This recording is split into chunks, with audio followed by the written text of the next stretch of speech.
जब से हमारी ट्राईपार्टी 9 अक्टूबर की बैठक हुई, मैं बड़ा ही गंभीर पूर्वक और बड़ा शांत मन से देश के दोनों मंत्रालय के साथ लगातार मैं काम कर रहा था। और वो जो काम कर रहा था, पहले आप देखते थे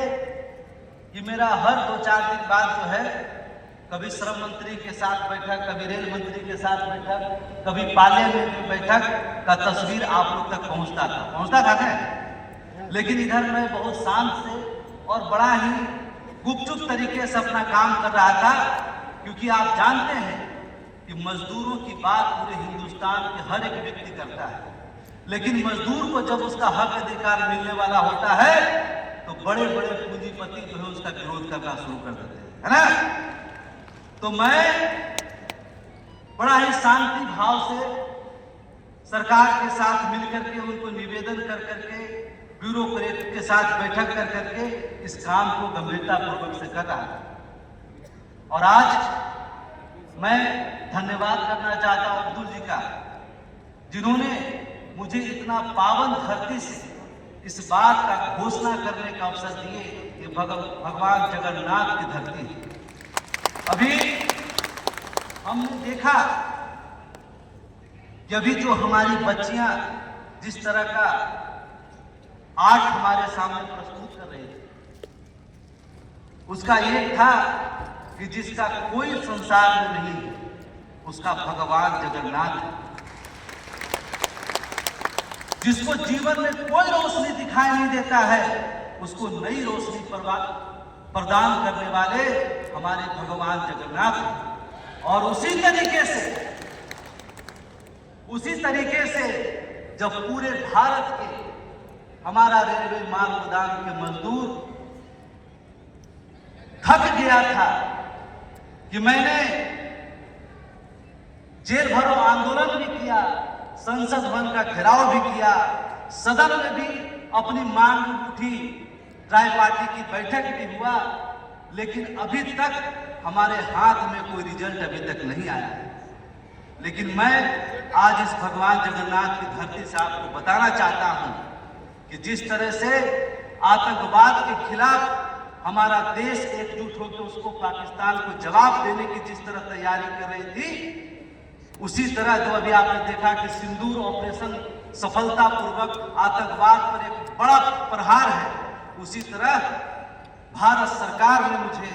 रेलवे माल गोदाम के श्रमिकों के जीवन में एक नई रोशनी के लिए एक ऑर्डर कॉपी, जिसका आप लंबे समय से इंतजार कर रहे थे कि हमारा वेरिफिकेशन कब होगा, हम गोदाम पे कब जाएंगे, हमारा सारा काम कब शुरू होगा, उसका ऑर्डर कॉपी आपके पास 6 तारीख के डेट में भारत सरकार ने भेजने का काम किया है। और इस ऑर्डर कॉपी के साथ हिंदुस्तान के 20 राज्यों को भारत सरकार ने हर स्टेट अलग अलग अधिकारियों को नियुक्त करके इस अभियान को मोस्ट अर्जेंट टॉपिक नाम दिया है। क्या नाम दिया है? सबसे महत्वपूर्ण विषय है ये, इसको लागू करने के लिए। और मैं आपको गर्व के साथ बताना चाहता हूं कि वो 20 राज्य जो है उसमें हमारा दिल्ली, पश्चिम बंगाल, असम, हरियाणा, पंजाब, मणिपुर, बिहार, त्रिपुरा, झारखंड, आंध्र प्रदेश, उड़ीसा, राजस्थान, छत्तीसगढ़, उत्तर प्रदेश, नागालैंड, तेलंगाना,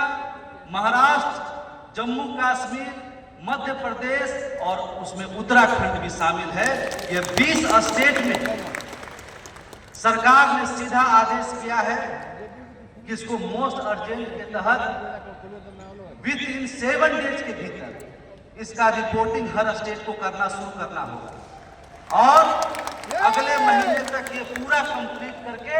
और सरकार इसके लिए अध्यादेश ला करके और आपकी सारी समस्याओं को समाधान करने का रास्ता इसमें निकल चुका है। इसका 26 पेज का ये जजमेंट पूरा कॉपी है, हम इसके बाद आप लोगों को समर्पित करेंगे, पूरा पेज को पढ़ लीजिएगा। इसमें आने वाले समय में कुछ दिनों के भीतर ही रेलवे माल गोदाम के मजदूरों के जीवन में एक नया अध्याय बनेगा। यह सिर्फ माल गोदाम के मजदूरों का कल्याण करने के लिए ही नीति नहीं है, इसके साथ हमारा जो मालवाहक जो माल मंगाता है उसका जो समय पे माल खाली नहीं होता, उसका डैमेज लगता है, वेटिंग लगता है, इसकी भी सारी समस्याएं समाधान होंगी। हमारे मजदूरों को 24 घंटा काम करने के लायक सारा व्यवस्था उत्पन्न होगा। हमारे मजदूरों को एक बेहतर कर्मचारी जो group third group second category का होता है, उस तरह का वेतनमान भी हमारे रेलवे माल गोदाम के मजदूरों को भी मिलेगा। काम 26 साल से जो कहता है कि क्या हुआ है, क्या हुआ है, क्या हुआ है, जब आप लड़ाई लड़ेंगे अपने आने वाले 10-20 पुश्तों के लिए, जब आने वाले जनरेशन के लिए लड़ाई लड़ेंगे तो आपका ये पूरा जीवन कुर्बान होने का काम होगा, तभी आने वाले 10-20 पुश्तों के जीवन में खुशहाली होगी। अब हमारा एक माल गोदाम के श्रमिक के जो हमारे बच्चे होंगे वो रोजगार के लिए भटकने का काम नहीं होगा, वो दुनिया को रोजगार देने का काम करेगा। पूरे हिंदुस्तान में जब भी नया माल गोदाम बनेगा वहां पर सारे लेबर को व्यवस्था करना, वहां पे सारे मजदूरों को बहाल करना, सारी व्यवस्था को लागू करने का काम आपका भारतीय रेलवे माल गोदाम श्रमिक संघ करने का काम करेगा। इसके साथ ही साथ ऐसे लोगों के मुंह पर भी करारा तमाचा है जो हमारे संगठन से जिसको जो गलत लगता है मजदूरों के साथ, जब उसको बाहर निकालते हैं तो कोई दूसरा झूठ का संगठन बना के जो गुमराह करता है। आज के बाद रेलवे माल गोदाम के मजदूरों का हक अधिकार के लिए सरकार के साथ